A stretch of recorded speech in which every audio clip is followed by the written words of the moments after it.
Guys, this is Coach Rene. So ngayong araw guys, magle-legs tayo. Plyo workout. Huwag nyo na lang pansinin yung pimples ko guys. Kasi ang laki-laki niya. So guys, before kayo mag-plyo workout, kailangan nakapag-jogging na kayo. Usually yung ginagawa ko, 10 minutes na jogging at the same time. After nun, mag-stretching na ako. After nun, mag-workout na ako guys. Mag-legs na ako. Let's go, samahan nyo ako. Dito nga sa unang workout natin guys is deep jump. Gagawin niyo siya ng 2 set and 9 reps. Huwag nyo lang pansinin si Kuya Edward doon na nakaupo sa gilid.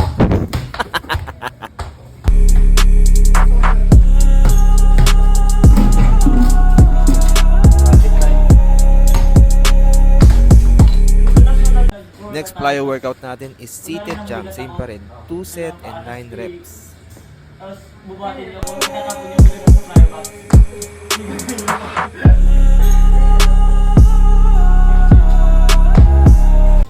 Third workout natin guys, nakalimutan ko anong tawag dito. Kaya lang bahala kung anong gusto niyong tawag. Gagawin nyo din siya ng 2 set and 9 reps. Left and right one guys. So dito guys, gagawin nyo is explosive reps. So same pa rin, 2 set and 9 reps. Dito guys, knee to feet jump. Same pa rin, 2 set and 9 reps.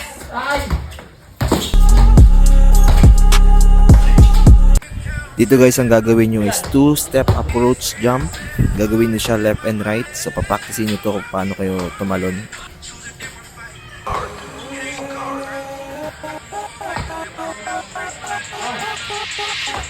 Dito guys, pogo jump. 100 reps, tuloy-tuloy yan. Dito guys, not but not the least is the top jump.